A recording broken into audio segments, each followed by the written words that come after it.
Estimados colegas y amigos, sean ustedes bienvenidos a la Academia Fiscal Mexicana, Colegio de Especialistas Fiscales, Asociación Civil, para compartir con ustedes el tema de expectativas del paquete económico 2021. Y contamos con ello con expositores de reconocido prestigio. Contador Público Certificado, Dr. Jorge Marcos García Landa. Contador Público Certificado y Maestro en Impuestos, Helio Zurita Morales. Y el licenciado en Derecho y Contaduría, Víctor Hugo González Martín. Muy buenos días, estimados amigos. El presente día vamos a tratar el tema de expectativas de la reforma fiscal 2021. Esta propuesta fue hecha por el Ejecutivo Federal el día 8 del presente mes al Congreso de la Unión, misma que será analizada y a más tardar el 16 de noviembre tendrá que ser aprobada, modificada o rechazada. El presente día vamos a ver el tema de la Ley de Ingresos de la Federación 2021. Esta Ley de Ingresos de la Federación pues es la carta de Santa Claus a los niños que se portan mal, porque muchas de sus propuestas realmente en lo personal veo que no sean fáciles de cumplir. Estamos hablando del COVID, toda la propuesta es en relación al COVID, la problemática económica, la problemática de salud, la problemática del empleo, de la recaudación, etcétera. Todo va en función del COVID. Así las cosas, el Ejecutivo Federal presenta una serie de indicadores para poder resolver el problema económico principalmente para el 2021. ¿Qué es lo que contiene? ¿Cuáles son los indicadores que tiene la Ley de Ingresos de la Federación propuesta para el año 2021? Primero, siempre va a hablar de fortalecer las capacidades del sistema de salud. Sabemos perfectamente bien que día tras día hay nuevos contagiados, sabemos perfectamente bien que día tras día hay varios decesos. Entonces el presidente de la República se propone pues fortalecer el sistema de salud. Algo que también es complicado es que estamos hablando del empleo. Según indicadores, en materia de desempleo, desde el mes de marzo y hasta la fecha, ha habido aproximadamente 20 millones de gentes desempleadas. Y bueno, el presidente de la República se propone precisamente pues restablecer este problema de lo que es el desempleo. Y bueno, también con base en esto, estamos hablando de poder tener un restablecimiento en la economía. Restablecimiento que vamos a ver más adelante va a contar de varios indicadores que, bueno, esperemos que verdaderamente se puedan cumplir. Se señala dentro de esta Ley de Ingresos de la Federación que no va a haber reformas fiscales. Yo creo que hay muchas falsedades en estas propuestas. O sea, de que va a haber reformas, a lo mejor no son tan complicadas, pero le dan al punto álgido de la recaudación. Entonces, él dice, necesitamos tener una sostenibilidad fiscal de largo plazo. ¿Qué significa esto? Mayores auditorías, mayores revisiones directas a través del buzón electrónico, etcétera, para poder en un momento dado tener mayor recaudación. Se está basando mucho esta Ley de Ingresos de la Federación en lo que es el TEMEC. En este caso, bueno, se propone que se potencie el sector integrado a la economía y a la inversión extranjera estratégica. Algo que me llama mucho la atención es que están proponiendo una tasa de crecimiento del 4.6% del Producto Interno Bruto. Ahí tendríamos que hacer un impasse porque ustedes saben perfectamente bien que supuestamente en este año, a más tardar el 31 de diciembre, vamos a conocer el verdadero problema económico de la caída de la economía de nuestro país, y que ustedes saben que estamos hablando de una caída de entre el 8, 9 y hasta el menos 12%. Se supone que va a haber esta recuperación del 4.6%, siempre y cuando, y lo señala la propia propuesta del Ejecutivo al Congreso de la Unión, siempre y cuando haya disponibilidad de una vacuna contra el COVID-19. Que bueno, aparentemente, y por todas las noticias que hemos escuchado, tanto del secretario de Relaciones Exteriores como del propio Ejecutivo Federal, que aparentemente sí vamos a tener ya un apoyo fuerte de AstraZeneca y otros laboratorios que a nivel mundial están haciendo ya sus pruebas y que puede ser que para el mes de noviembre, diciembre ya tengamos la vacuna, y entonces a lo mejor esta parte del crecimiento del 4.6% se vaya todavía más arriba y sea mejor para nuestro país. El precio del petróleo, estamos hablando de que vamos a tener un precio de $42.1 por barril. Digo, vuelvo a lo mismo, esta es la carta de los niños mal portados a Santa Claus, que quién sabe si se cumpla, ¿verdad? Pero así se propuso para el año 2020, el presente ejercicio, y pues tuvimos incluso precios negativos en el dólar por barril. La producción del petróleo, bueno, pues se supone que vamos a llegar a 1,857 millones de barriles diarios, y vuelvo a lo mismo. No sé si se logra esto, porque la verdad ustedes saben perfectamente bien que se está haciendo importaciones de gasolina. Entonces yo no sé si esta plataforma de producción de barriles, 1,850 millones de barriles diarios, se cumpla, pero yo creo que para el próximo año vamos a seguir con la situación de la importación de lo que son el petróleo. Bueno, algo que suena bonito es que tenemos aquí una propuesta de una inflación para el año 2021 del 3%. Yo no creo que se logre ese 3%, pero sin embargo vamos a ser positivos, esperemos que sí se logre, ¿verdad? Yo pienso que se puede ir al 4, 4,5 y a lo mejor un poquito más, como es el cierre, como va a ser el cierre del presente ejercicio.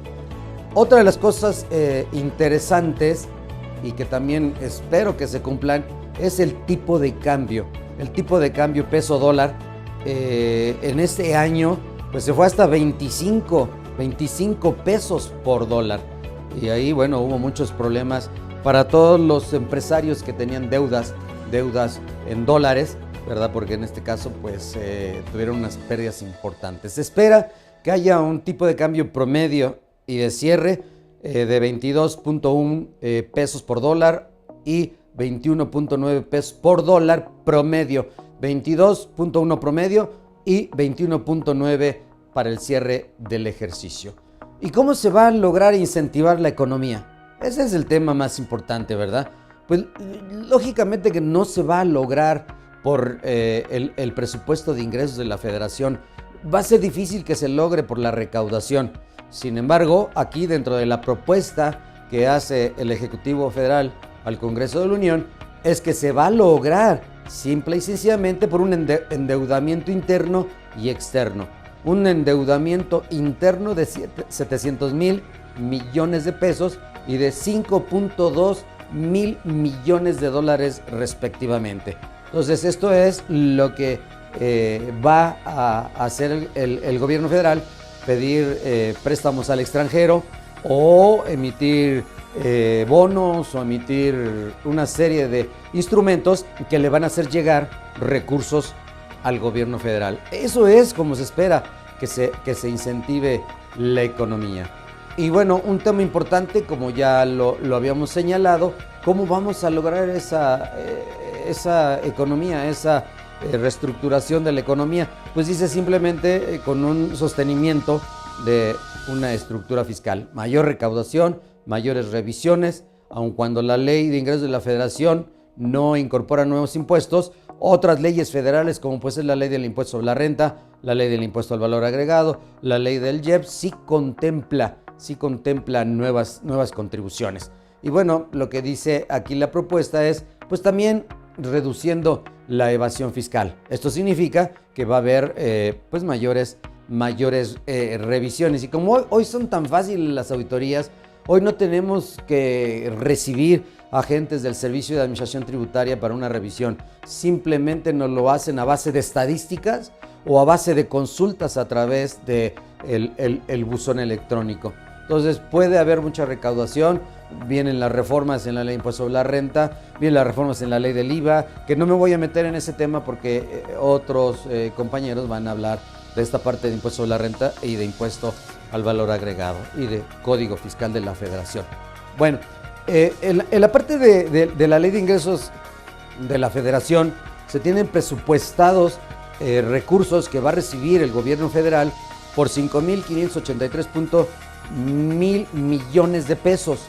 Dice que es menor al 3% real del 2020. Eso, si vamos a ver las cifras y vamos a ver que esto no es así, vamos a ver que va a ser mayor. Prácticamente todos los impuestos federales se incrementan, prácticamente. El único que decrementa en esta propuesta de la Ley de Ingresos de la Federación, el único que decrementa, y lo vamos a ver más adelante en cifras, es el impuesto al valor agregado. Pero bueno, estos son los ingresos que vienen presupuestados en esta ley. Y dice que el gobierno federal, esto me da mucha risa, ¿verdad? Porque dice que el gobierno federal va a perder recaudación. Y nos ponen algunos ejemplos. Dentro de los más importantes de esta pérdida recaudatoria tenemos tres. Tenemos uno que señala y que se repite cada año y cada año, es que el gobierno federal pierde por la tasa del 0%. ¿Por qué? Porque si hay tasa del 0% en alimentos, en medicinas, en exportaciones, el gobierno federal se ve obligado a devolver el IVA acreditable. Entonces dice que va a perder por la aplicación de la tasa del 0%.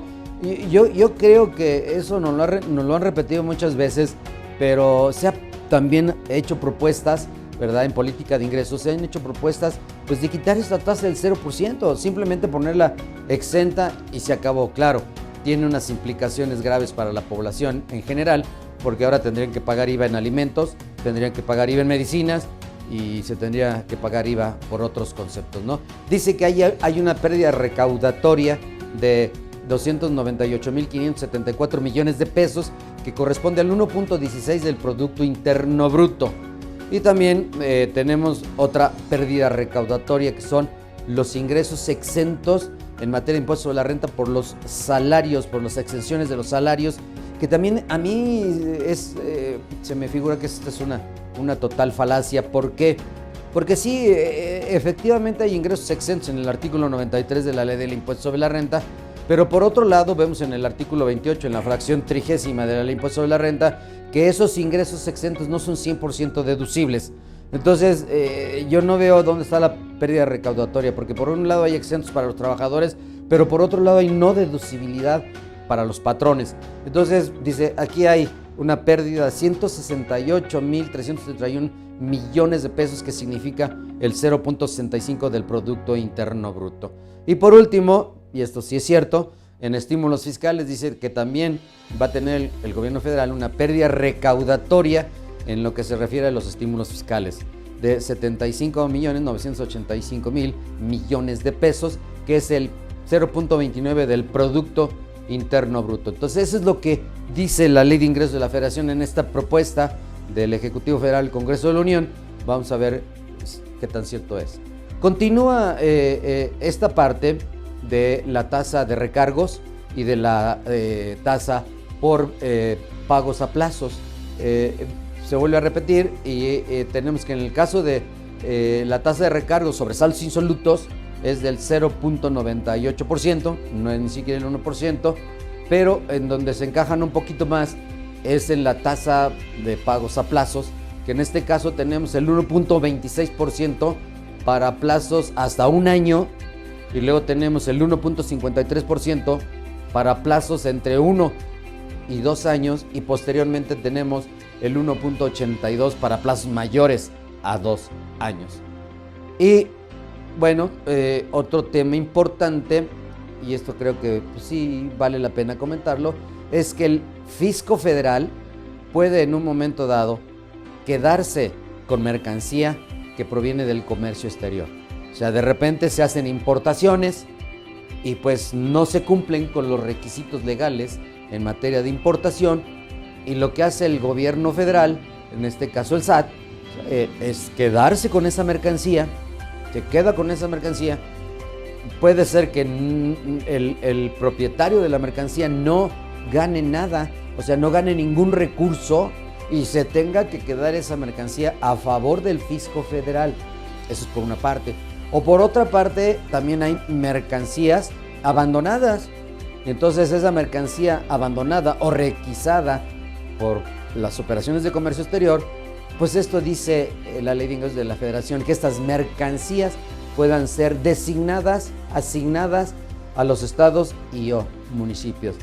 Creo que esto es importante porque pues todas las entidades federativas están sufriendo en este momento porque el gobierno federal no tiene los suficientes recursos para apoyar a los estados y a los municipios. Entonces creo que esta es una disposición importante en donde por un lado le quitan o le dejan de dar, pero por otro lado lo benefician con esta parte de mercancías requisadas en operaciones de comercio exterior o abandonadas a favor del gobierno federal. En materia de productos y aprovechamientos, que también viene en esta ley de ingresos de la Federación, dice que se faculta a la Secretaría de Hacienda y Crédito Público para que esas mercancías esos productos o derechos sean destinados a un fin específico. También tenemos aquí un tema importante de tratados internacionales, cuando hay controversias por violaciones a un tratado internacional, en donde dice que se faculta al Ejecutivo Federal, al Presidente de la República, para otorgar beneficios fiscales para dar cumplimiento a las resoluciones internacionales en materia de controversias por violaciones a estos tratados internacionales. Entonces, pues va a haber beneficios fiscales por estas controversias, en su caso, para los contribuyentes. Volvemos también al tema, y que se repite y que se seguirá repitiendo mientras haya inflación, que se señala aquí en la Ley de Ingresos de la Federación que los productos, los aprovechamientos, los impuestos, las contribuciones en general seguirán actualizándose con el factor de actualización de la inflación que tenemos en nuestro país. Entonces eso seguirá haciéndose a través de la Ley de Ingresos de la Federación y permeará a las leyes federales. Bueno, ¿qué pasa cuando te cae una auditoría? Tienes una auditoría por parte del Servicio de Administración Tributaria o por parte de las entidades federativas.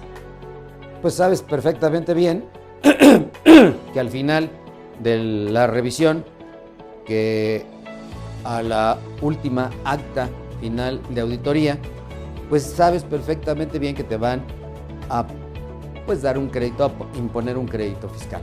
Aquí es importante saber que sí te van a imponer un crédito fiscal, pero también vas a tener que pagar actualizaciones, recargos, y bueno, el tema más importante son las multas. ¿Qué dice esta Ley de Ingresos de la Federación para el ejercicio 2021?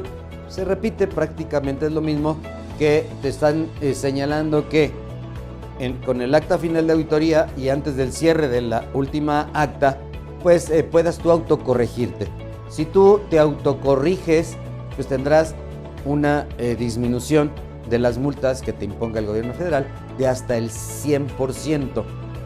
En la misma Ley de Ingresos de la Federación dice, bueno, si te quieres autocorregir después de la última acta final, te quieres corregir después, sí también tienes un beneficio que es de máximo el 60% de las multas, ¿no? Y también ahora, para estar en la avanzada tecnológica, dice que si te hacen una revisión a través del buzón electrónico, una revisión electrónica, y te autocorriges en el proceso de la revisión, tienes derecho a un 40% de la reducción de la multa. Esto se repite, son beneficios fiscales que vienen desde la fracción 1 a cuarta del apartado A del artículo 16 de la Ley de Ingresos de la Federación, y esencialmente se refiere a la adquisición e importación para consumo final de diésel, biodiesel y sus mezclas, ¿verdad? Estos beneficios los van a tener tanto las empresas que utilicen maquinaria en general y utilicen ese diésel y biodiesel, también los sectores agropecuarios y silvícolas también van a tener un beneficio, y también los que destinen a transporte público y privado de personas de carga o turístico van a tener el beneficio de poder acreditar ese diésel o biodiesel o sus mezclas directamente contra el impuesto sobre la renta. También se repite lo que es la parte del peaje, cuando el transporte de carga, pasajeros, turístico, lo utilicen en la red nacional de las autopistas de cuota, el 50% van a tener derecho a acreditarlo también contra el impuesto sobre la renta. Y por último, dice que los que utilicen combustibles fósiles para sus procesos productivos también tienen derecho a acreditar ese impuesto, ese impuesto del IEPS contra el impuesto sobre la renta. Esta parte me parece muy interesante. Va a haber una exención para el derecho de trámite aduanero a los que importen gas natural. Y bueno, algo que ha venido repitiendo desde que entró el Ejecutivo Federal es que ya no hay beneficios para nadie, ya no hay cancelaciones de contribuciones, ya eso se acabó, y lo vuelve a repetir en la Ley de Ingresos de la Federación. No va a haber exenciones, no va a haber beneficios, no va a haber cancelación de nada, simple y sencillamente todos tienen que entrar a pagar sus contribuciones. El RIF, bueno, se repite el régimen de incorporación fiscal que van a tener, contando con los beneficios en materia del pago del impuesto al valor agregado y del IEPS, a través de unas tablas en donde se les dan unos beneficios importantes de cancelaciones de recursos, de impuestos, disminución de impuestos. ¿Qué otra cosa importante? Bueno, aquí tenemos que hay un nuevo concepto que se llama renuncias recaudatorias. Antes se llamaba presupuestos de gastos fiscales. ¿A qué se refiere esto? Va a ser contribuciones que deje el gobierno federal de percibir por concepto de que exenciones, subsidios, créditos fiscales, condonaciones, etcétera. Entonces ahí hay un tema que por un lado dice no va a haber beneficios a nadie, pero por otro lado dice sí vamos a tener que renunciar a algunas recaudaciones. Pues se me hace medio controversial. Y bueno, nos duplican este concepto que lo va a ver el contador público Elías Zurita Morales, que es publicar en la página del internet todo lo que es las donatarias autorizadas, y que esto se publicará más tarde el 31 de julio del 2021. Finalmente tenemos aquí pues, 4 conceptos de la Ley de Ingresos de la Federación. Dice que el impuesto sobre la renta se va a incrementar comparativamente 2020 contra 2021. Yo la verdad, yo no sé cómo, pero con motivo de la pandemia, y yo no sé si ustedes lo han vivido, pero muchos locales, muchos centros comerciales, muchos restaurantes, hoy abrieron la parte de los gimnasios, pero han quebrado. O sea, tienen pérdidas importantes. Y estas pérdidas importantes pues las van a tener que amortizar contra sus utilidades de ejercicios siguientes, 10 ejercicios siguientes, o simplemente el contribuyente ya no existe. Entonces yo veo complicado que verdaderamente hay un incremento comparado 2020 contra 2021 del impuesto sobre la renta. Yo no sé por dónde, pero yo lo veo muy complicado. El IVA se cae. Si se cae el impuesto sobre la renta, se tiene que caer el IVA. El impuesto especial sobre producción y servicios va un poquito para arriba, y ahorita lo vamos a ver, y las cuotas y aportaciones de seguridad social van un poquito para arriba, que también, si ha habido 20 millones de desempleos, ¿cómo va a haber cuotas obrero patronales y cómo va a incrementar la Ley de Ingresos de la Federación comparativamente 2020-2021? Yo creo que hay mucha falsedad en toda esta información. Por último, se le autoriza al gobierno de la Ciudad de México que se endeude, qué raro, que se endeude con 4.5 mil millones de pesos para las obras contempladas en su presupuesto de egresos del gobierno de la Ciudad de México. Y un tema que es un solo artículo, se adiciona en la ley del impuesto especial sobre producción y servicios, se adiciona un nuevo artículo, que es el artículo 2B del IEPS, para establecer, fíjense, aquí está la mentira más grande del gobierno federal, para establecer que va a haber cuotas complementarias a los combustibles automotrices. O sea, ¿qué es esto? Que te van a aumentar el precio de la gasolina. El señor ha repetido 1 y 2 y 3 y 20 veces que no va a haber incremento. Yo no veo por dónde no va a haber incremento cuando tienen un nuevo artículo, que es el artículo 2B. Pero miren, esto se llama expectativas, la plática. Pero si ustedes ven la fórmula, la operación aritmética que viene en este artículo 2B, la verdad, no sé, pero está hecho para genios. Es súper mega complicado. Dice que es un instrumento contracíclico para fortalecer las finanzas públicas y que se va a aplicar estas fórmulas aritméticas y que además se va a ir ajustando para arriba o para abajo dependiendo de cómo se aplique esta fórmula. Muchas gracias por su atención, muy amables. Muy buenos días. Agradezco antes que nada a la FIME por la invitación para esta plática sobre reformas fiscales. Hemos platicado expectativa de reformas fiscales. Realmente no es expectativa, es lo que mandó el Ejecutivo. Esto lo mandó el Ejecutivo el 8 de septiembre. Y déjeme ponerlo de esta manera. ¿Cuál es el tema? Ya nos platicaron para efectos de IEPS. Una fórmula hecha, pues como para que no se entienda para marcianos, pero lo que tiene esta fórmula es muy fácil. Es por si baja el precio del petróleo, no baje la recaudación. Por eso es fórmula para marcianos. Pero ahora a mí me corresponde hablar de renta y de IVA. Y déjeme ponerlo muy claro y muy fácil. No hay reforma fiscal. La reforma fiscal será en 2022. Entonces, el próximo año, por esta época, estaremos platicando. Y sí, si checan ustedes calendario, quizá resulte que ya pasaron las elecciones internas, ¿verdad? ¿Qué coincidencias tiene la vida? Pero eso fue desde la propuesta, y nos guste o no, han cumplido cada cosa que han dicho. No me meto en política, pero cada cosa, quiero esto, voy a hacer esto. Entonces, ¿qué llama la atención, señores? ¿Qué nos llama la atención? Vamos a ponerlo muy fácil. Ley de impuestos sobre la renta. ¿Qué tenemos? Dice uno, a ver, retomo lo que el contador Jorge Marcos García Landa ya nos estaba platicando. Y lo tomo en uno de los puntos, impuestos sobre la renta.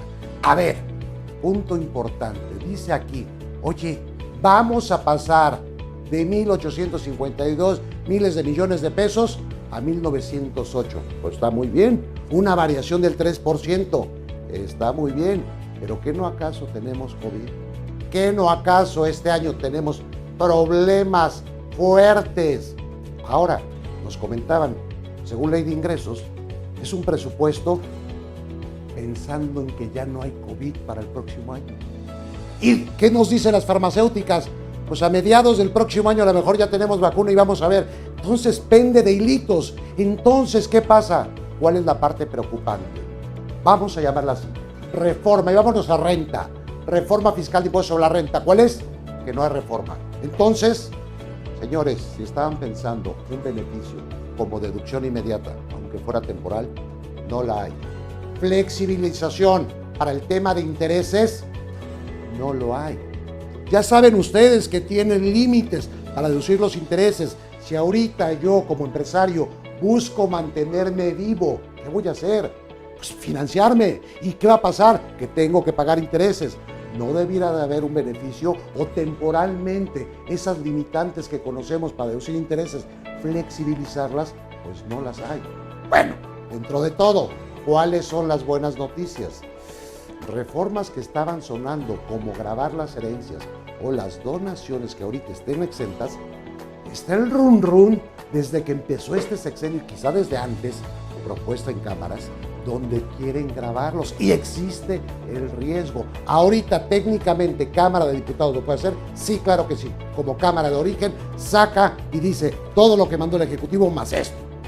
A ver, ¿qué pasa? Yo no creo que vaya a ser viable.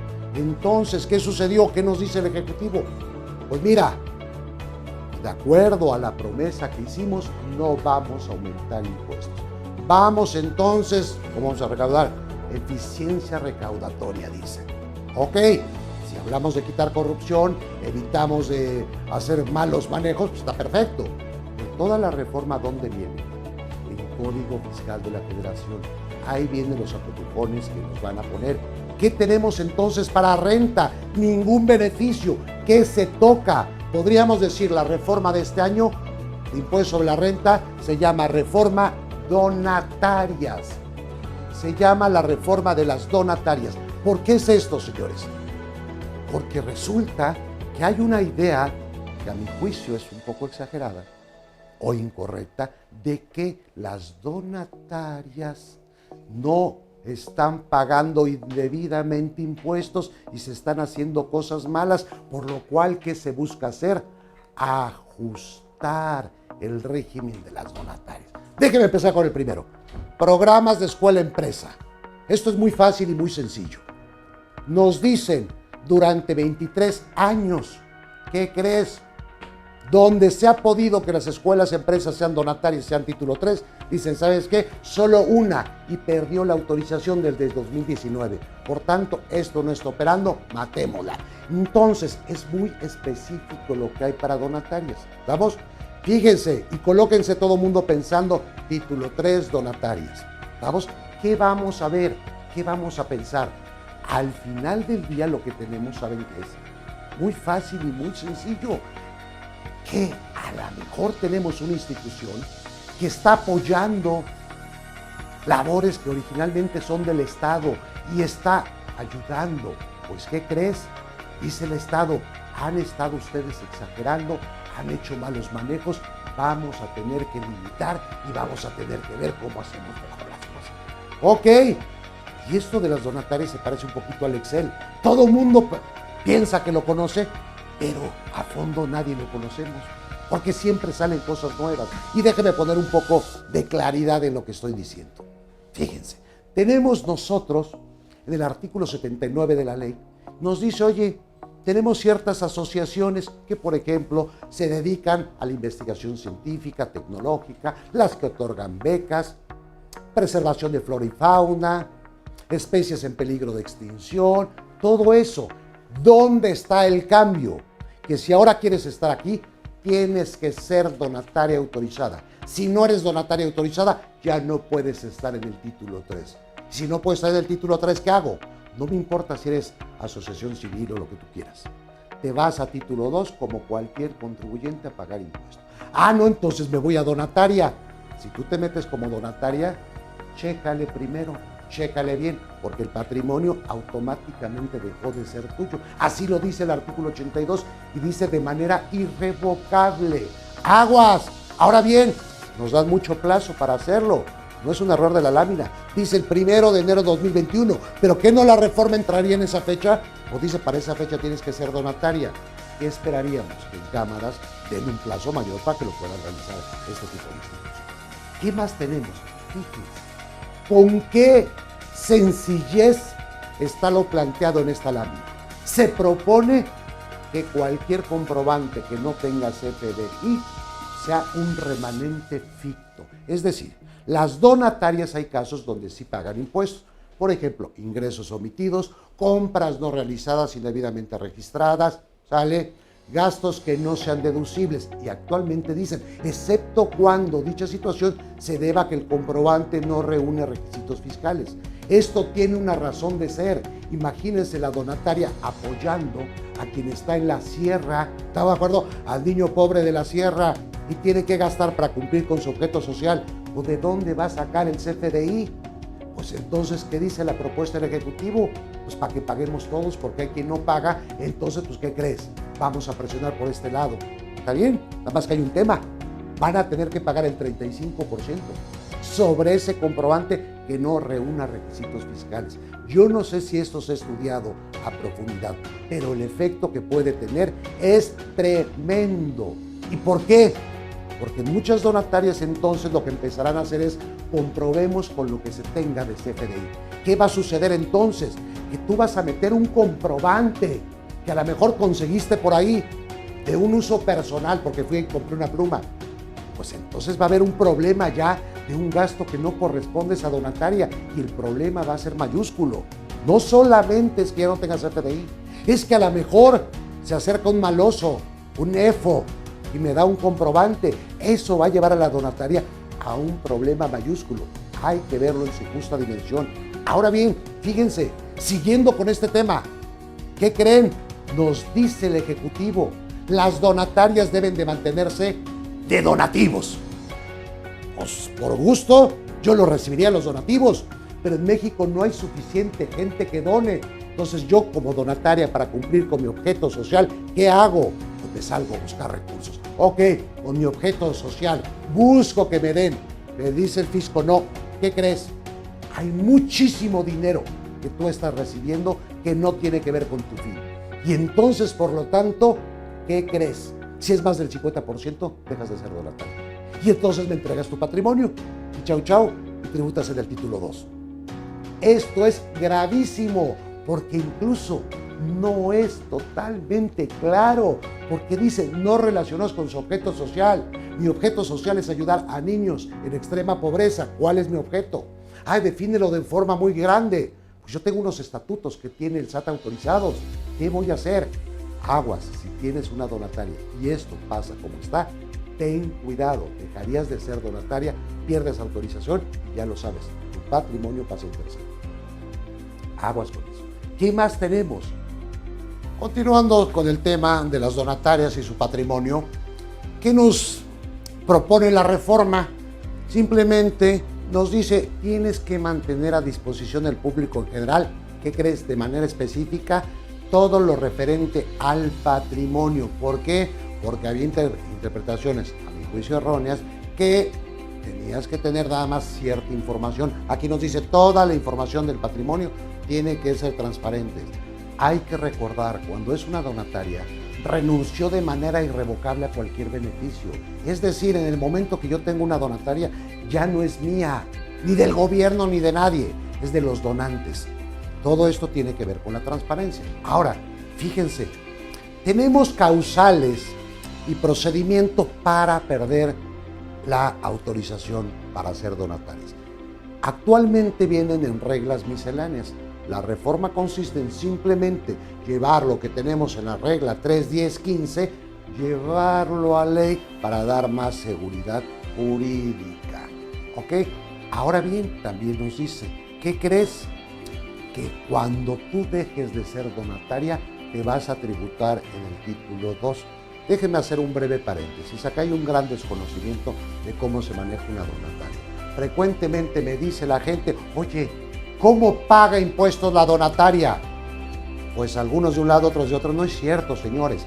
Título 3 es uno solo para la persona. Si yo estoy en título 3, todo lo que yo hago es título 3 y por casos de excepción llego a pagar impuestos. Si yo me salgo y ya no soy título 3, pago como cualquier sociedad en título 2. Pero ojo, esto es por ejercicio. Si te sacan la tarjeta roja ahorita, no es de aquí en adelante, es todo el año 2020 incluso. Entonces, esto es por ejercicio y te precisan, si tú dejas de ser título 3, vas a tributar como título 2. Hasta acá la reforma de renta. Recapitulemos, ¿dónde está lo realmente importante? Que no hay ningún beneficio ni estímulo. Oye, ¿podría sacar el presidente un decreto posteriormente donde diera un beneficio? Sí lo podría hacer, pero lo ha declarado varias veces que es totalmente contrario a dar beneficios. A mi juicio se está perdiendo una súper oportunidad de apuntalar vía de política fiscal cómo se recupere la economía. El grave problema es si llega alguna empresa a quebrar, pues volverla a poner en marcha es complicadísimo. No nada más es ahora sí te doy dinero. Si quebró, quebró. Entonces, en renta lo relevante es, además del tema donatarios que es muy específico, que no hay reforma. ¿Va bien o para mal? Oye, puede haber algo en Cámara de Diputados, como está la configuración de las cámaras ahorita, aunque puede ser cámara de origen, no pienso que vaya a suceder. En pocas palabras, ¿vendrá en línea? Sí, señor. ¿Ok? Vámonos con IVA. ¿Y qué crees que te digo acá? Tampoco hay reforma. ¿Por qué no hay reforma? Entonces, ¿de qué vamos a platicar? Digamos que hay dos precisiones. Una precisión muy específica y es para las instituciones de asistencia o beneficencia privada. ¿Qué nos dice? Muy específico Y eso es solamente para precisar. Me dice, ¿qué crees? Servicios de medicina prestados por una IAP también son exentos. ¿Por qué? Porque originalmente lo que decía la disposición es, son exentos cuando son por persona física o por una sociedad o asociación civil. Aquí me dice, las IAPs también entran en eso mismo. Es simplemente una precisión. ¿Qué más hay en materia de IVA? Pues nada más plataformas tecnológicas, pero más allá de algún beneficio, algún tratamiento, algo realmente relevante, son precisiones y ajustes. Por ejemplo, vamos a poner algunos ejemplos. Acuérdense, para estar en contexto, que nos hicieron una reforma 2019 que empezó a operar a partir del 1 de junio de este año, donde, ¿qué nos dicen? Hay un régimen para ingresos por venta de bienes o prestación de servicios por internet.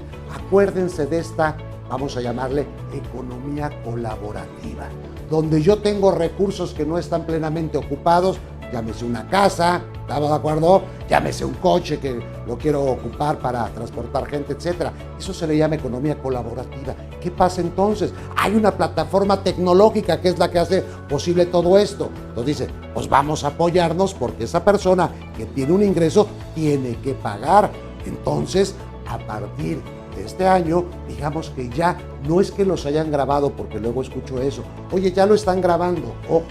Yo creo que les están diciendo cómo pagar para que no se genere un problema, porque realmente lo que están haciendo como actividad de esas personas, damos ese ingreso, ese todo, pues ha estado grabado siempre para renta y para IVA. Ahora entonces, ¿qué pasa?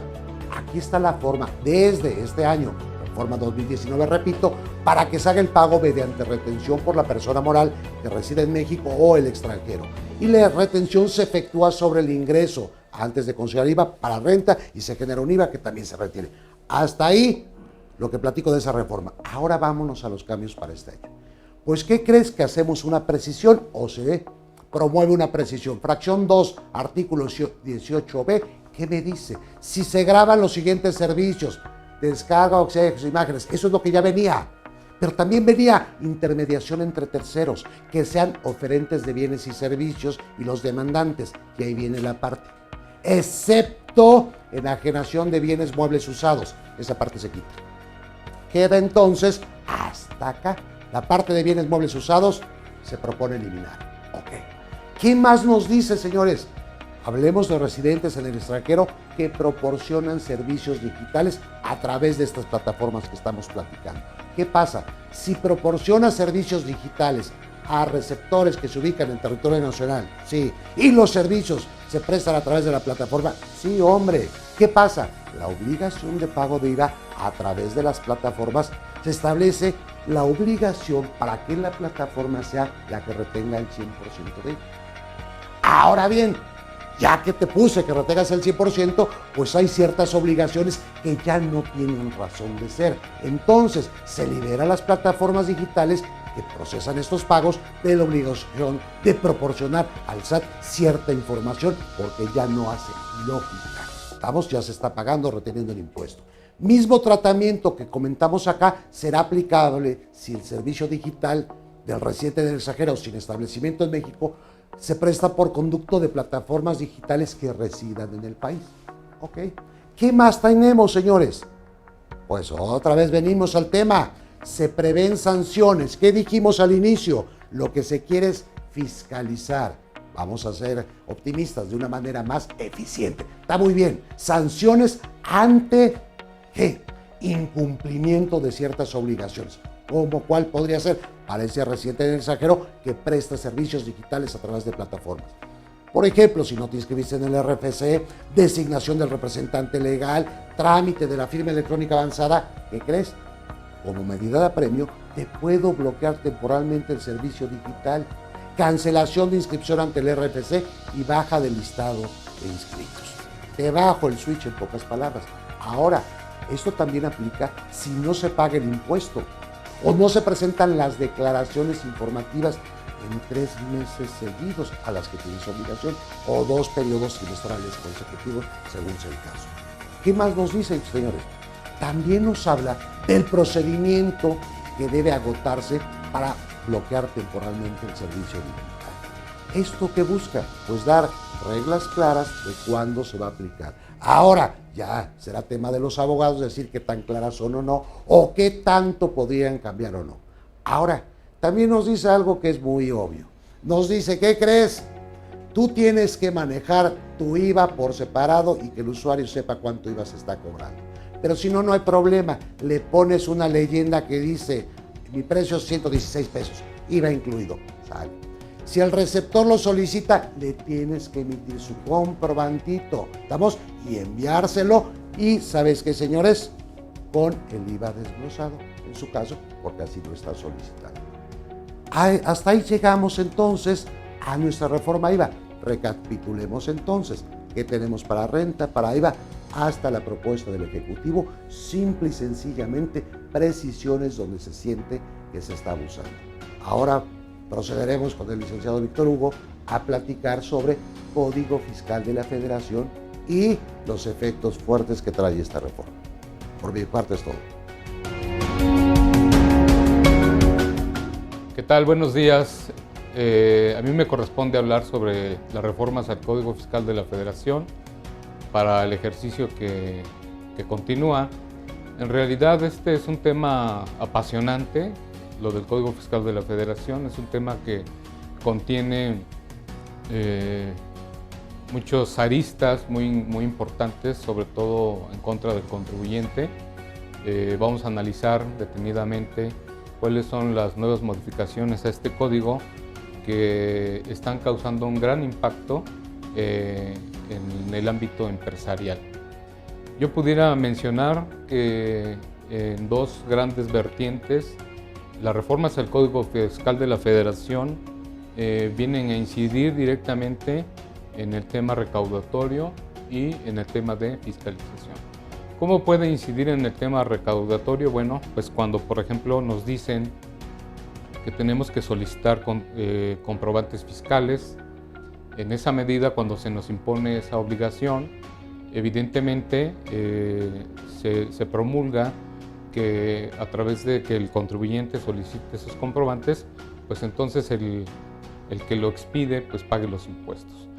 También en el tema recaudatorio incide, por ejemplo, en el tema de los embargos precautorios, en el tema de los embargos en materia administrativa, en materia de presentación de declaraciones. Es decir, hay muchas disposiciones del Código Fiscal de la Federación que inciden directamente cuando se imponen ciertas directrices en el ánimo recaudatorio.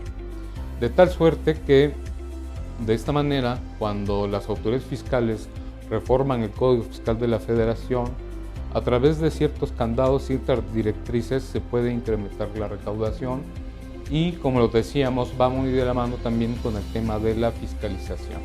Que vamos a ver algunos datos muy interesantes también en materia de fiscalización que va a sufrir evidentemente los contribuyentes ahora con esta nueva realidad.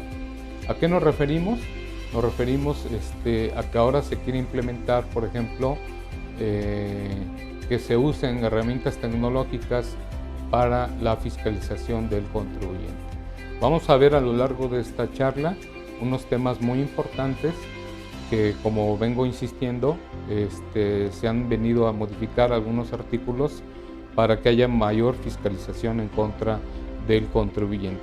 Antes de entrar en materia, quiero también hacer énfasis que se están firmando actualmente algunos convenios de colaboración administrativa de la autoridad fiscal con las autoridades locales para que haya una fiscalización mayor a través de las autoridades fiscales locales, a través de las autoridades fiscales de cada una de las entidades haya una mayor fiscalización.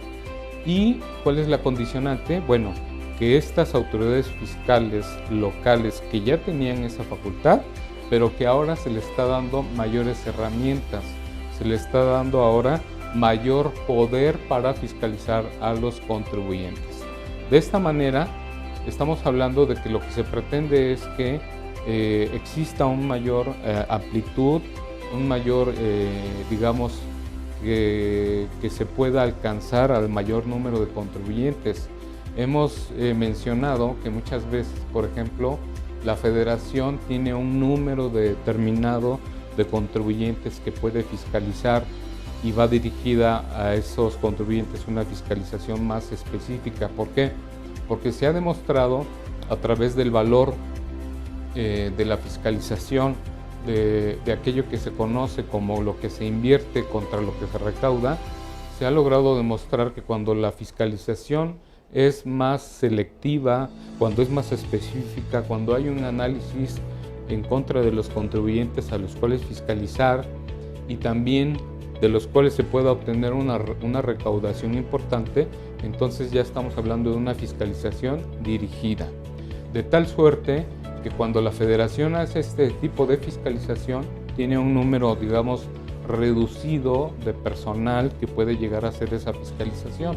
En consecuencia, cuando nosotros estamos hablando de que la Federación se va a apoyar con las entidades estatales para llevar a cabo una fiscalización, entonces estamos hablando de que con esos convenios que en la actualidad se están celebrando, se están firmando, se le están dando más facultades a las entidades federativas y también a la Ciudad de México. A cada una de esas entidades se le está dando mayores dientes, como se le conoce, ¿verdad?, para que haya una mayor fiscalización. ¿Y cuál es el beneficio? Bueno, el beneficio recaudatorio lo va a tener la entidad federativa, la Ciudad de México. ¿Por qué?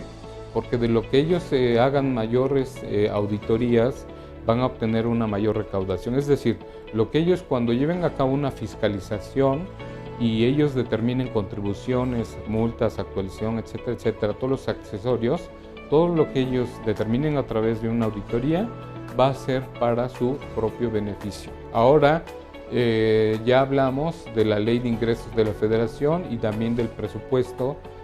Vimos cómo actualmente la Federación está compartiendo pocos recursos por esta crisis, está compartiendo pocos recursos con las entidades federativas.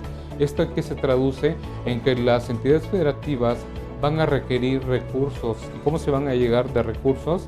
Pues se van a llegar de recursos a través de la fiscalización de las contribuciones federales.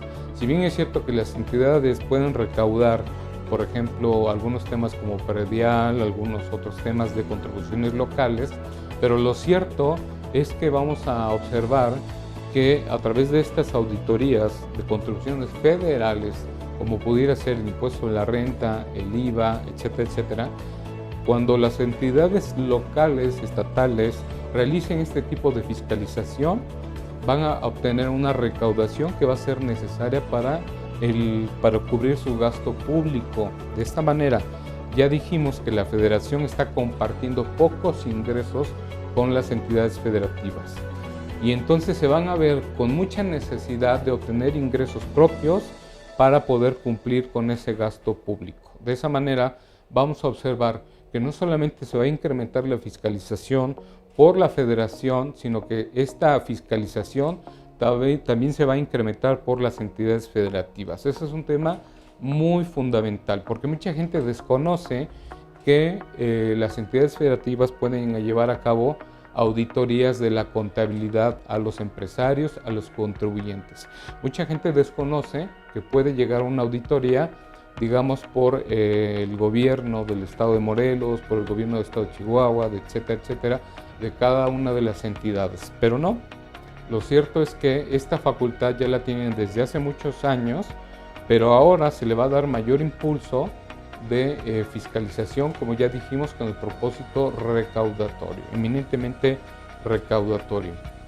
Y vamos a ver que en este Código Fiscal de la Federación se están pretendiendo reformar algunos temas muy importantes, por ejemplo, en materia de devoluciones, de contribuciones, en materia de acuerdos conclusivos que se están limitando a los contribuyentes.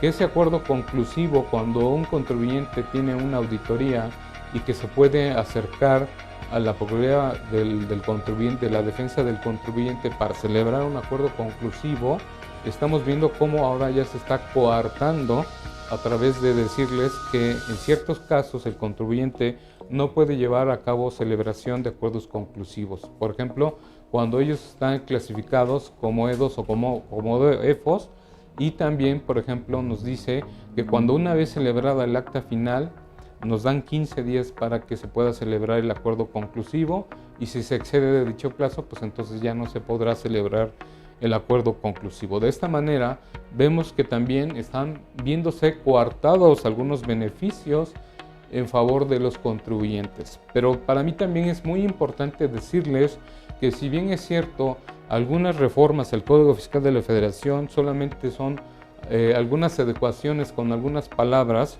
quiero decirles que evidentemente cuando nosotros nos metemos al análisis y al estudio de estas reformas al Código Fiscal de la Federación, de cada uno de su articulado, y que nosotros empezamos a observar y a estudiar cada uno de los temas, lo cierto es que yo lo que observo es que ya hay disposiciones que ya están, disposiciones que ya vienen de atrás, ¿sí? Que no son nuevas, que a veces nosotros pudiéramos pensar que esas disposiciones son nuevas. Por ejemplo, cuando hablamos del embargo precautorio, mucha gente dice, bueno, ¿qué es eso? Es una disposición que ya está en el Código Fiscal de la Federación, que ya nos habla de que preventivamente se puede llevar a cabo un embargo por parte de la autoridad bajo ciertas condicionantes. Pero no quiere decir que esto sea nuevo, sino que ahora, por ejemplo, hablando de este embargo precautorio, la redacción se está arreglando de tal manera para decir, en términos del artículo 41 del Código Fiscal de la Federación, nos dice que cuando, por ejemplo, se lleve a cabo un embargo de carácter precautorio, también se puede llevar en contra de terceros relacionados con el contribuyente. ¿Qué quiere decir esto? Que el embargo precautorio, cuando se quieren hacer facultades de comprobación con un contribuyente, pero este contribuyente ha sido no localizado o no está en su domicilio, haya abandonado el domicilio, nos dice que la autoridad puede llevar a cabo un embargo precautorio, pero no solamente en contra del contribuyente, sino también puede llevar a cabo el embargo precautorio en contra de los responsables solidarios, ¿sí? Por ejemplo, los responsables solidarios son los retenedores, pero además nos está, innovando para estas reformas el insertar que también se puede llevar a cabo este embargo precautorio para los terceros relacionados. Y esto tiene que ver mucho con las empresas conocidas como empresas fantasmas, como empresas que han sido tildadas como EFOS, como EDOS, etcétera, etcétera, con aquellas empresas que simulan operaciones y que se están relacionando con un contribuyente. Bueno, pues la gravedad de este asunto es lo que nos está diciendo es que ahora, por ejemplo, no se le va a fiscalizar, no se le va a embargar a ese EDO-EFO, a ese contribuyente que está simulando operaciones, sino que además, si hay otro contribuyente con el que se celebren operaciones, que viene a ser un tercero, nos dice que también se puede llevar a cabo ese embargo de carácter precautorio, con ese que se le llama ahora tercero relacionado. Entonces, esta disposición es muy delicada porque ahora vamos a pensar que ustedes, sin saberlo, ¿verdad?, que hay un problema con algún cliente, con algún proveedor, sin que ustedes tengan necesariamente conocimiento, pues entonces de pronto la autoridad les puede llegar con un embargo precautorio de sus bienes, de todo lo que el contribuyente tiene.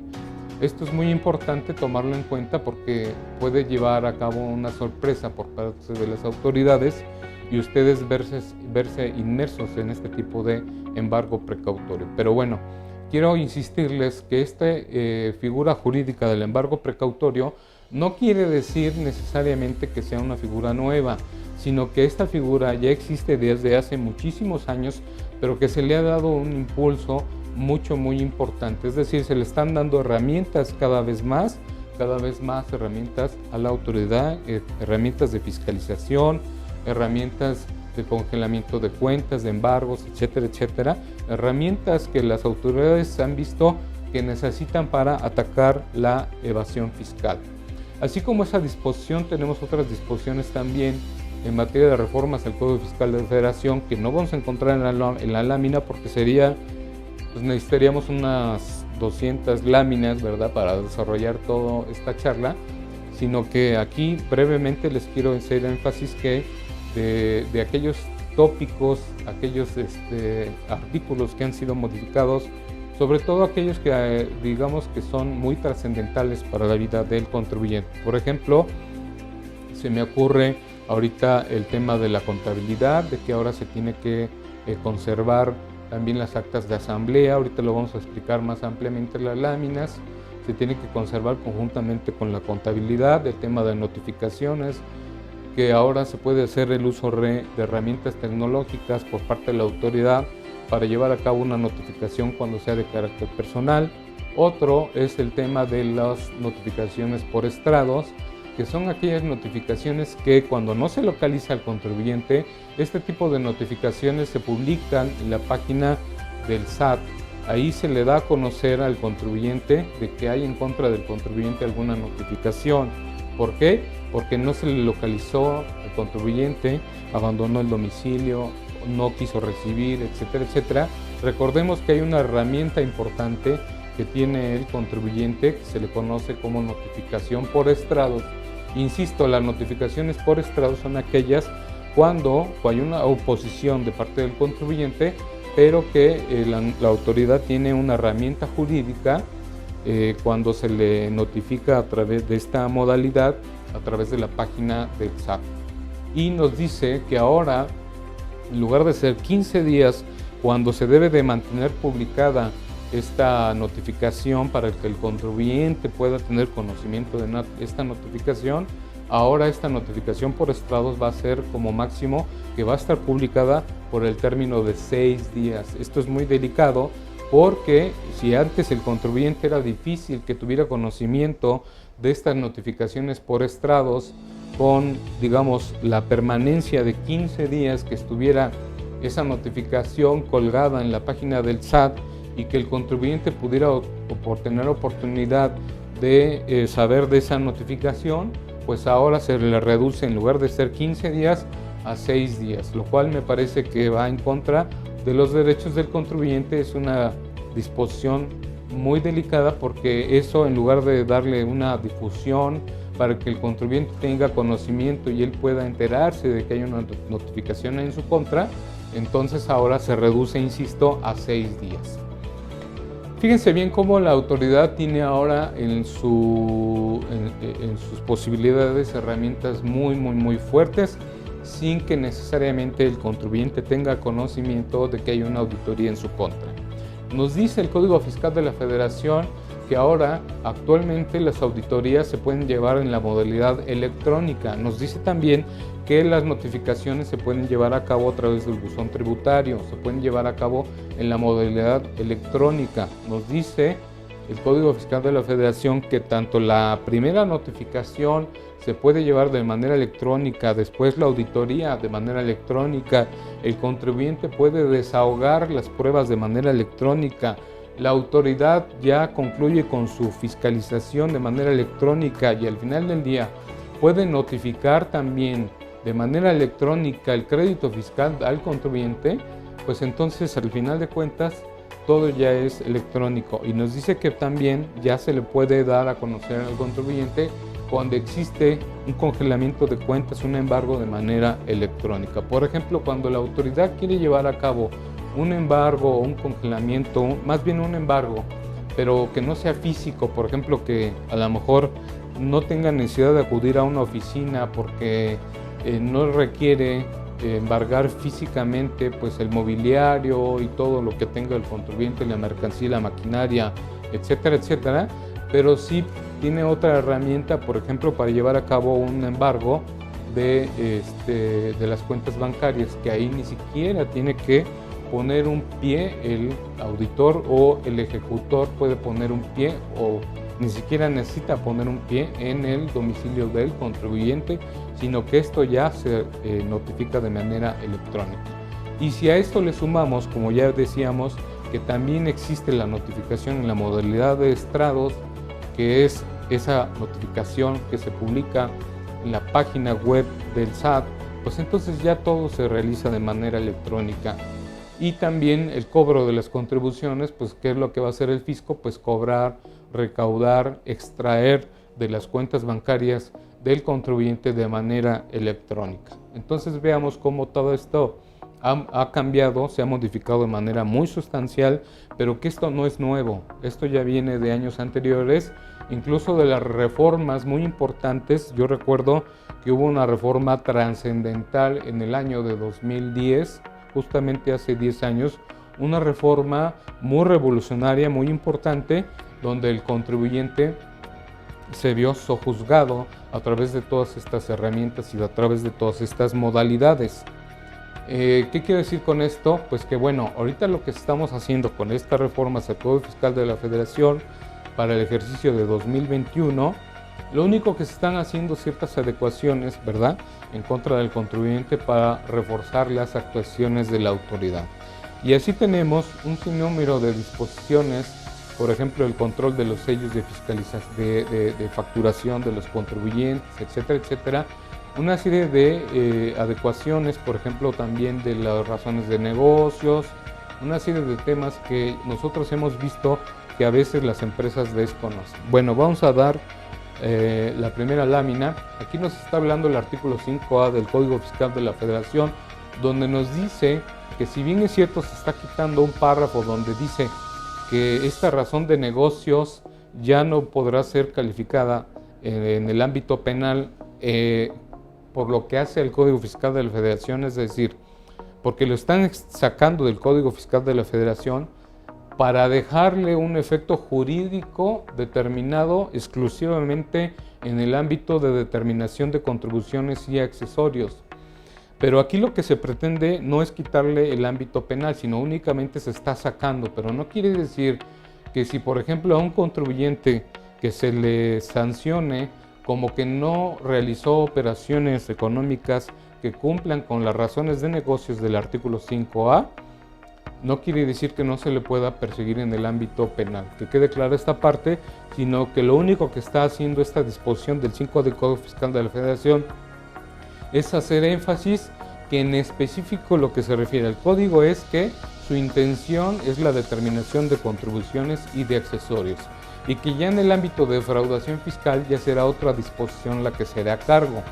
¿Qué es esto de razón de negocios? Muchas empresas, muchos contribuyentes no conocen esta terminología de razón de negocios. Recordemos que el año pasado se incorporó esta disposición para decir que cuando la autoridad va a hacer una fiscalización de unas operaciones, una auditoría para los contribuyentes, va a calificar si es que efectivamente se llevó a cabo una razón de negocios. Y nos dice la disposición que la razón de negocios evidentemente es cuando tú tengas una ganancia. ¿Por qué?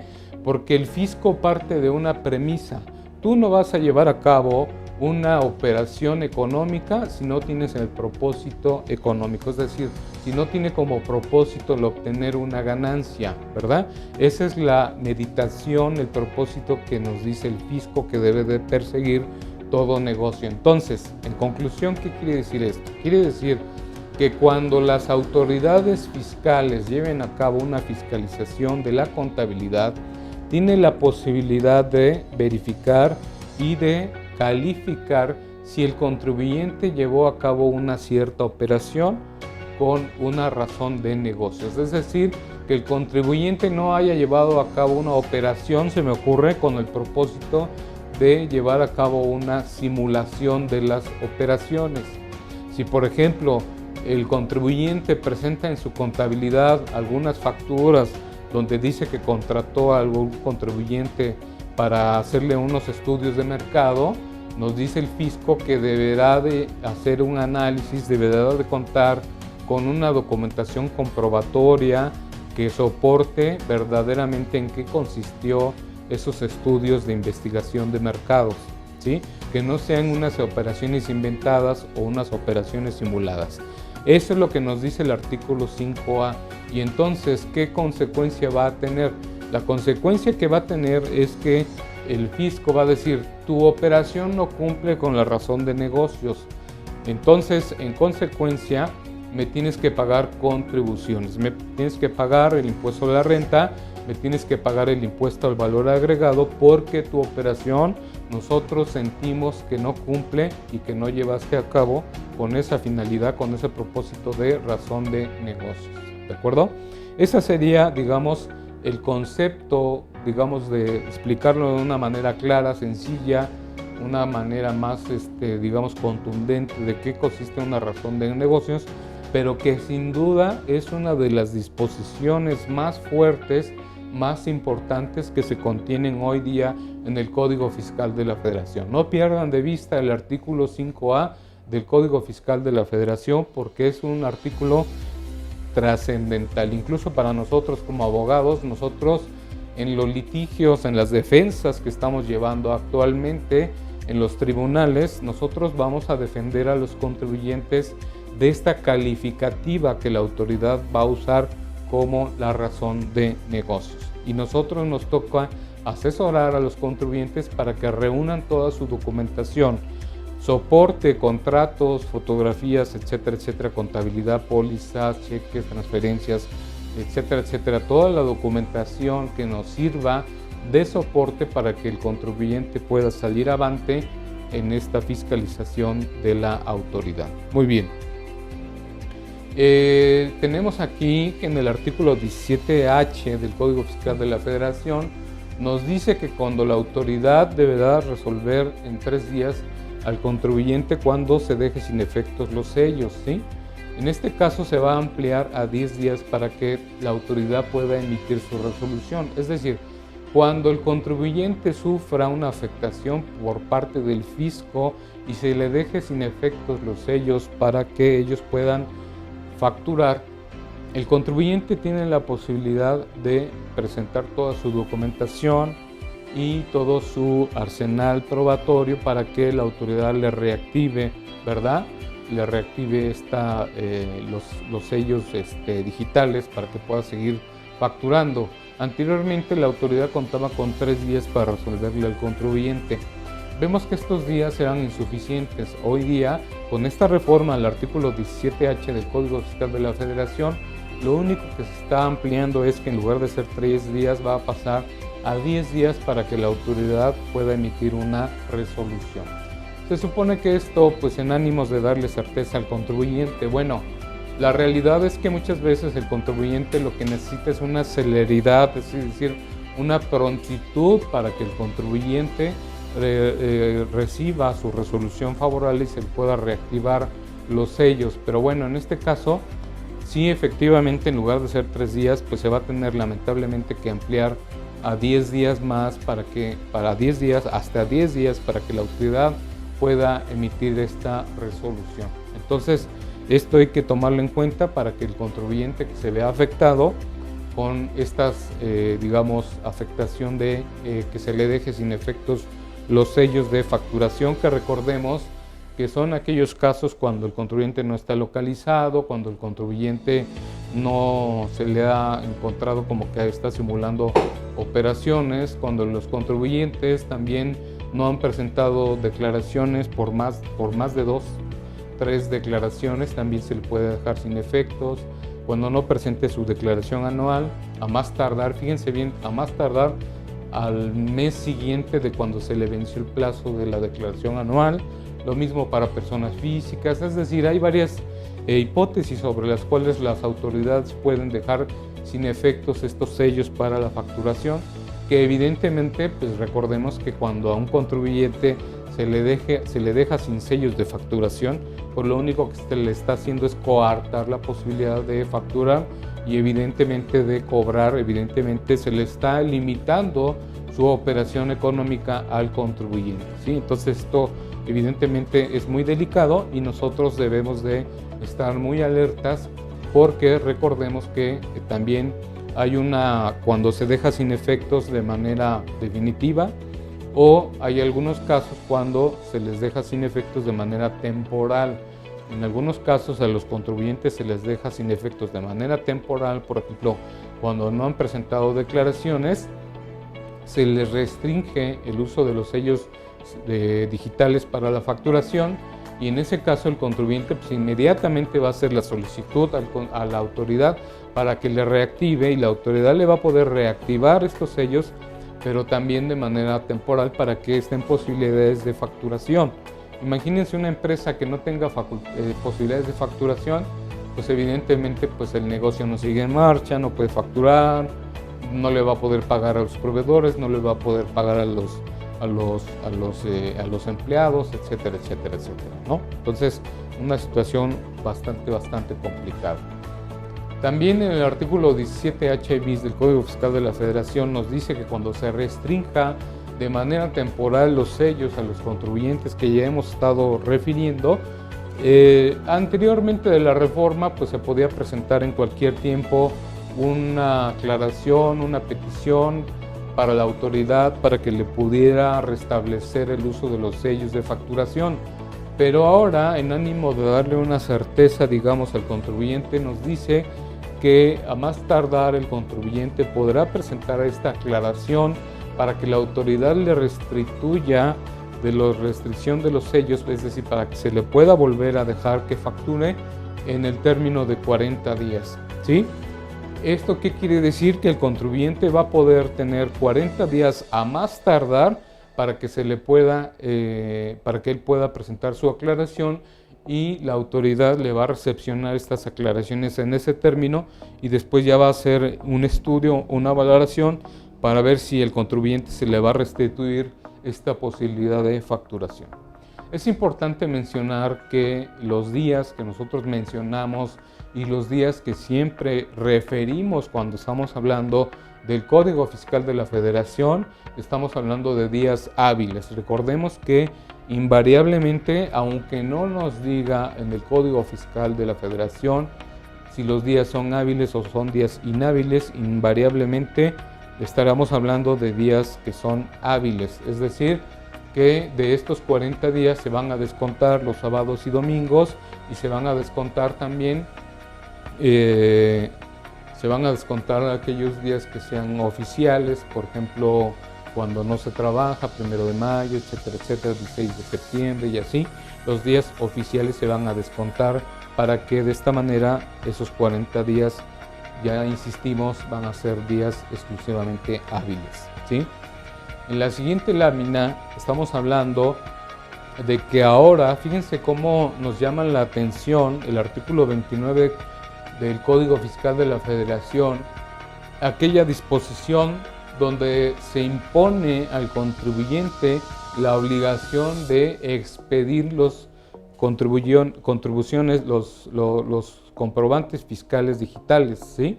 En esta disposición nos habla generalmente de que la empresa, cuando realice una operación económica, una venta, una enajenación, etcétera, etcétera, un servicio, va a expedir este comprobante digital de la venta. Pero aquí nos llama mucho la atención, porque aquí lo que nos está diciendo es que cuando aquel contribuyente realice un pago parcial o diferido o exporte bienes que no sean objeto de enajenación, deberá de solicitar el comprobante. Es decir, aquí es a la inversa. Aquí lo que se impone es la obligación de quien adquiere el bien, quien adquiere el servicio, tendrá que solicitar que se le expida en su favor ese comprobante fiscal digital. Entonces nos está diciendo aquí que ellos tienen esa obligación, pero nos hace énfasis, y noten ustedes cómo de manera muy particular nos está hablando de que cuando se realicen pagos parciales o se realicen pagos diferidos. No nos está diciendo cuando se realice una operación de contado, una operación que se pague en ese momento, inmediatamente recibir el comprobante. No, nos dice que cuando nosotros realicemos pagos en parcialidades, es decir, si yo voy a realizar una compra y yo a mi proveedor le voy a pagar en 3 pagos parciales, es decir, primero le hago un pago en enero, después le hago otro pago en febrero y a lo mejor le hago otro pago en marzo. Entonces aquí lo que nos dice la autoridad es que no solamente aquel tiene la obligación de expedir, sino que nosotros tenemos la obligación de solicitar ese comprobante de pago parcial por cada uno de los pagos que estamos haciendo. En este caso estaríamos solicitando los 3 comprobantes. Y si se trata de un pago diferido, ¿qué es un pago diferido? Por ejemplo, a mí me expiden una factura en el mes de enero y no la pago, sino que la pago hasta el mes de marzo. Bueno, en el caso de que haga ese pago de manera diferida hasta en el mes de marzo, en ese supuesto yo tengo que solicitar mi comprobante cuando haga el pago diferido. Recordemos esto en el artículo 29 del Código Fiscal de la Federación. Esto es muy importante, es muy trascendental, porque también puede ser sujeto de una sanción, de una multa para el contribuyente, no para el que está realizando la venta, sino también para el contribuyente que está realizando la compra. Hay que tener mucho cuidado con esto, porque nosotros no solamente podemos perder la posibilidad de deducción de la compra, de hacer deducible la compra, sino que además podemos nosotros tener esa sanción, esa multa del Código Fiscal de la Federación por no solicitar el comprobante digital. ¿Sí? Muy bien. Aquí estaremos hablando del tema de la conservación de la contabilidad. Este tema es un tema muy importante, porque el artículo 30 del Código Fiscal de la Federación nos está hablando del ámbito del término en el que nosotros vamos a conservar la contabilidad. ¿Sí? El artículo 30 del Código Fiscal de la Federación es muy distinto a los años en que la autoridad tiene la facultad de comprobación. Recordemos que la facultad de comprobación es una facultad que tiene la autoridad de 5 años para llevar a cabo la fiscalización. Aquí lo que nos está diciendo el artículo 30 del Código Fiscal de la Federación es que no solamente vamos a conservar la contabilidad, las pólizas, los libros, la contabilidad electrónica, etcétera, etcétera, sino lo que nos está diciendo aquí, y esto es totalmente novedoso, es que además se va a tener que conservar actas de asamblea, por ejemplo, cuando haya un aumento de capital, cuando haya estados de cuenta bancarios, ¿sí? Actas de asamblea cuando se lleven a cabo capitalización de reservas o dividendos. Actas de asamblea cuando haya capitalización de pasivos. Actas de asamblea cuando haya disminución de capital, y deberemos de conservar los estados de cuenta bancarios. Fíjense la trascendencia de este tema, porque no solamente se trata de conservar, sino que el propósito de esto, de conservación de estos documentos, es porque la autoridad está haciendo una asimetría, donde lo que nos está diciendo es: tú vas a conservar tu contabilidad, pero también vas a conservar estas actas, todas las que acabamos de enumerar, estas actas, porque nos va a servir para fiscalización. Ese es el propósito. El propósito es la fiscalización. Y aquí tenemos, por ejemplo, lo que hablábamos del artículo 40 del Código Fiscal de la Federación, donde nos hablaba del aseguramiento precautorio, y aquí donde ya dijimos que lo que nos está hablando es aquellas conductas de oposición o de sustracción del contribuyente que no está en el domicilio, y que aquí lo que nos está, o lo novedoso que nos está diciendo, es que ya también se va a poder hacer un aseguramiento precautorio en contra de los terceros relacionados, lo cual es muy riesgoso para estos efectos. Este tema es fundamental, el tema de las visitas domiciliarias, de las notificaciones. Aquí, ¿a qué nos estamos refiriendo? Nos estamos refiriendo a que ahora se quiere incorporar, incluso se hizo un escándalo en los medios electrónicos, en el periódico, en muchos periódicos se dio mucha difusión sobre esta reforma, particularmente en este artículo 45 del Código Fiscal de la Federación, porque dice que ahora las autoridades fiscales, cuando lleven a cabo una visita domiciliaria de los contribuyentes, podrán utilizar herramientas tecnológicas para recabar imágenes y material que sirva para dejar constancia de los bienes existentes en el domicilio del contribuyente. ¿Qué quiere decir esto? Quiere decir, bueno, este concepto de herramientas tecnológicas es muy ambiguo, es un concepto muy amplio, pero pónganse ustedes a pensar de qué herramientas tecnológicas pudiera ahora hacerse valer la autoridad para dejar constancia de los bienes que están dentro del domicilio del contribuyente. ¿Qué quiere decir que ahora la autoridad va a entrar al domicilio del contribuyente y va a poder tomar un video de todo lo existente en el domicilio del contribuyente. Quiere decir que ahora la autoridad, el visitador, el auditor va a poder tomar fotografía de todo lo existente en el domicilio del contribuyente.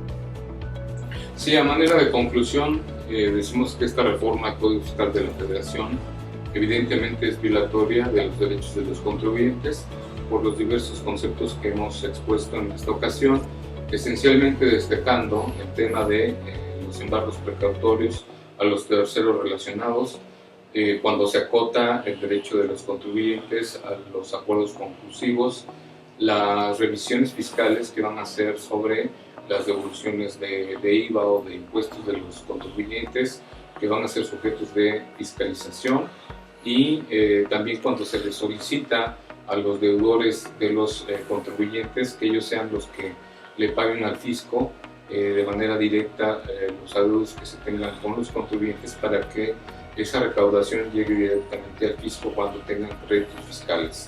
En esta ocasión, en este supuesto, lo que hace la autoridad es solicitar a ese deudor que le deposite directamente al fisco las cantidades deudadas por el contribuyente, y cuando se solicita a los dictaminadores de estados financieros para que vayan a la revisión de papeles de trabajo directamente ellos, sin intermediario. Así podemos visualizar que es una serie de reformas muy interesantes, y la que más destaca, una de ellas, la más importante, es la de las visitas domiciliarias, donde se podrán hacer uso de herramientas tecnológicas para tomar imágenes y material de los bienes de los contribuyentes que estén en su domicilio fiscal, que ya decíamos que es un artículo que es violatorio del artículo 16 constitucional, evidentemente porque es contrario a lo que establece ahí este dispositivo, y pudiendo profundizar de manera muy importante sobre las violaciones que se pudieran incurrir en este artículo cuando el visitador pretenda entrar al domicilio del contribuyente y pretenda recabar material fotográfico, a lo mejor llegar a una exageración, usar otro tipo de herramienta tecnológica, ¿verdad?, para evidenciar al contribuyente. De tal manera que, como decíamos, evidentemente este Código Fiscal de la Federación sí trae una serie de afectaciones de manera muy importante. De hecho, las reformas al Código Fiscal de la Federación son de la legislación que trae más modificaciones de manera contundente en perjuicio del contribuyente, y que se destacan de manera muy fuerte en violación de los intereses de los contribuyentes, que debemos de estar nosotros muy vigilantes para que en su momento proceder con los amparos correspondientes y la defensa del contribuyente. Muchas gracias.